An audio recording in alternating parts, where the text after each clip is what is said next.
Beleza, meus queridos alunos do curso técnico em mecatrônica, disciplina de processos de manufatura. A aula de hoje é sobre programação de torno CNC. Então vai lá um breve histórico sobre a tecnologia comando numérico. A tecnologia surgiu durante e após a Segunda Guerra Mundial, né? E ela foi impulsionada pela indústria de aeronaves, que percebeu a necessidade de se reduzir os tempos e a precisão nas fabricações de peças, né? Reduzindo assim os custos e os desgastes físicos com operações nas máquinas. Então, aquela ideia de repetição, né, de movimentos humanos começaram a perder força. Então, vamos ver a evolução do torno universal até chegarmos no torno CNC. O torno universal deu espaço para o torno revólver, depois veio o copiador.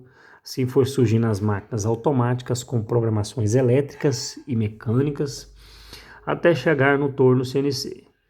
Então vamos entender um pouquinho aqui, ó, da mudança dos mecanismos dessas máquinas. Se nós percebermos aqui, pessoal, o torno revólver, que é esse aqui, ó, do lado direito, ele teve a adaptação de um castelo onde eu tenho a possibilidade de trabalhar com várias ferramentas. Então aumentou-se a possibilidade de troca de operações nessa máquina, diminuindo assim o tempo de fabricação de peças.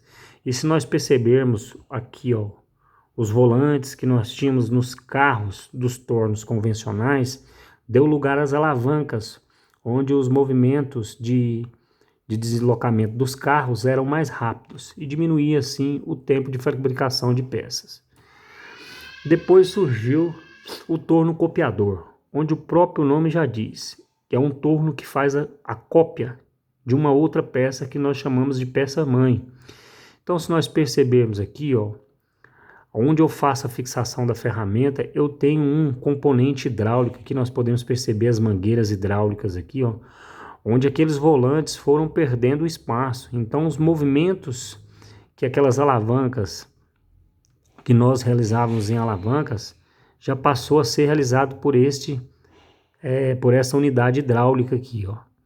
Beleza? Então, assim, começou a se desenvolver a capacidade de aumentar as produções, né, de peças seriadas e diminuir aquela ideia de movimento humano na máquina, aquela movimentação humana, né?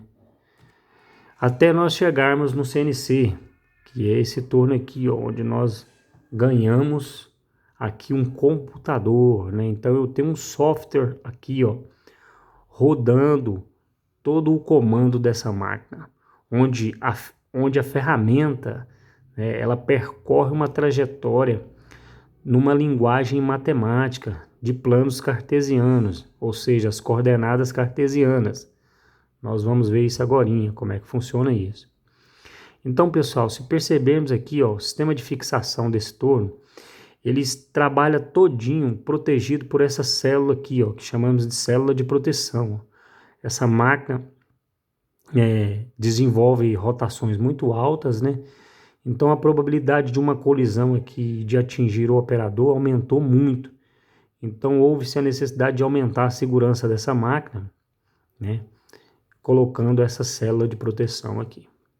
Apesar de nós estarmos falando sobre torno CNC, os primeiros, né, as primeiras máquinas que chegaram no mercado com a ideia de CNC não foram os tornos. Foi uma fresadora de 3 eixos da marca Cincinnati, que teve demonstração prática no início ali da década de 50, em 1952. Né? E foi desenvolvida nada mais, nada menos que pelo MIT, o Instituto Tecnológico de Massachusetts. Então, ali começou a se desenvolver uma máquina equipada com a tecnologia CN. Né? Em 1953, começaram a desenvolver os sistemas de programação. Até 97, pulou-se, né, da programação APT para a programação CN. Então, a programação APT, que era a programação automática de tools, de ferramenta, começou a dar lugar para a tecnologia CN, né? Então, a comercialização forte dessa tecnologia CN de comando numérico deu-se por volta ali, né, do finalzinho ali da década de 50, 1957, já começaram a se comercializar essas máquinas, beleza? Então nós vamos passar agora para a parte de coordenadas no plano cartesiano. Por que que nós trabalhamos com coordenadas nos tornos CNC, nas fresadoras, nos centros de usinagem? Porque a ferramenta, pessoal, ela descreve todo esse percurso aqui, ó, desenhando a peça dentro do plano cartesiano. Então nós necessitamos dessa ferramenta matemática para poder começar a entender a parte de programação de tornos CNC. Então, se nós percebermos aqui, ó, todos esses pontos aqui, ó, a máquina vai fazer a leitura desses pontos, ou seja, do percurso da ferramenta, usando o plano cartesiano. Por isso é que nós vamos estudar agora os sistemas de coordenadas.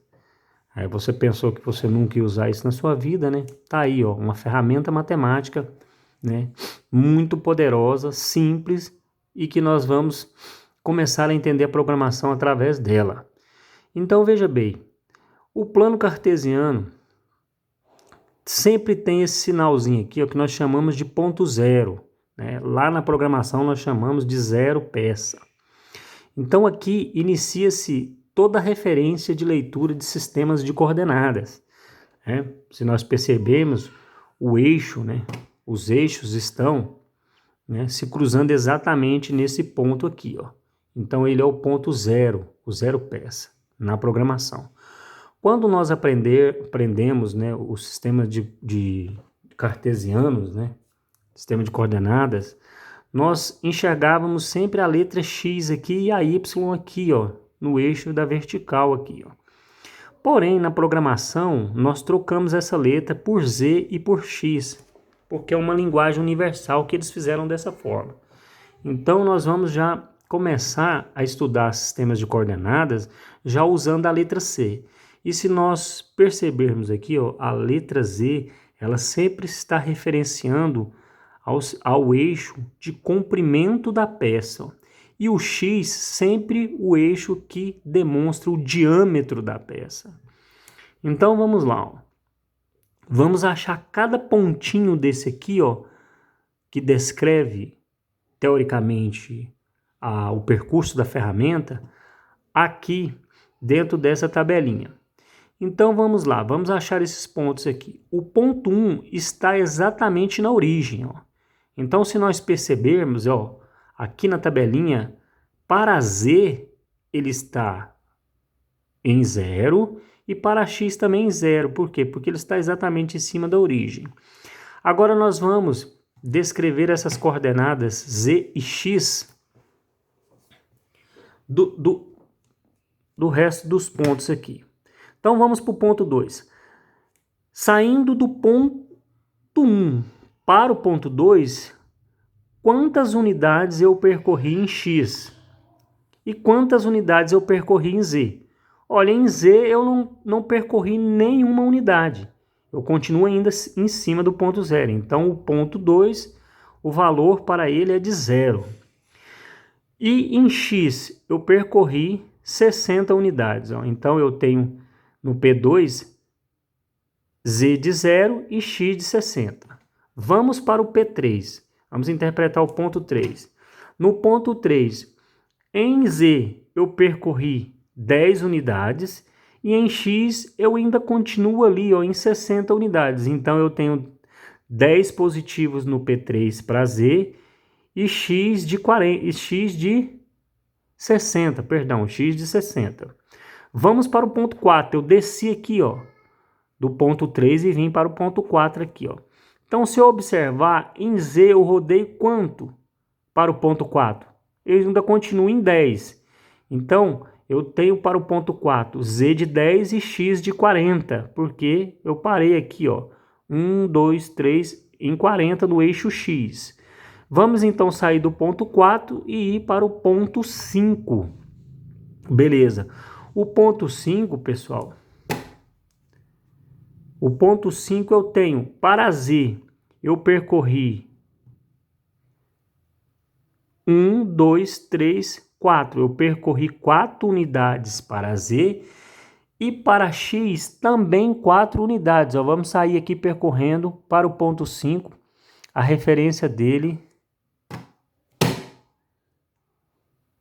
no eixo X. 1, 2, 3 e 4. Beleza. Vamos para o ponto 6 aqui, ó. Quanto eu percorri em Z? Ainda continua em 40. Então eu tenho, para o ponto 6, eu tenho Z de 40. E para X eu desci para 20, ó. Então eu tenho 20 positivo para X no ponto C. Ponto 7. Eu tenho para Z 60 unidades. Olha, vamos lá, vamos percorrer o eixo Z. 1, 2, 3, 4, 5, 6. Então eu tenho para Z no ponto 7 60 unidades. E para o X eu tenho 1, 2 unidades. Vamos para o ponto 7. Não, perdão, nós acabamos de fazer o ponto 7. Meu mouse está horrível, pessoal. Espera aí um pouquinho. Vamos para o ponto 8. Para o ponto 8, pessoal, veja bem. Em Z eu percorri 60. E em X eu estou exatamente em cima da origem do eixo. Então eu tenho 60 para Z e 0 para X. Ponto 9. Aqui embaixo, olha só. Eu tenho... Para Z eu tenho 60, prestem atenção, vamos contar, 1, 2, 3, 4, 5, 6, 60 unidades. E para 9 eu passei para o quadrante de baixo, que é negativo, então eu tenho menos 20 para X. Ponto 10, eu tenho para Z 40, se eu observar aqui, ó, eu rodei 1, 2, 3, eu estou aqui em 40 unidades para o eixo Z. E para X eu ainda continuo em menos 20. Vamos para o ponto 11, eu desci mais um pouco, ó, em X. Então, para Z eu tenho quanto? Eu tenho 40 em Z e menos 40 em X, pois eu desci um pouco, ó. Vamos então para o ponto 12, ó. O ponto 12 eu tenho 10 para Z, olha, eu rodei apenas uma unidade aqui, ó, 10 unidades para Z e ainda continuo em menos 40. Continuo aqui em menos 40. E para o ponto 13, eu ainda continuo tendo 10 positivos em Z, olha, saí da origem, desloquei apenas 10, apenas essa uma unidade aí que o valor é 10. E para o X eu tenho menos 60. E o último ponto aqui, 14, eu desloquei em X menos 60 e em Z eu não desloquei nada. Então eu tenho 0 de Z e X de menos 60. Então nós percorremos todos esses pontos aqui, ó, que seria onde a ferramenta ia percorrer, tendo como base a origem nesta posição.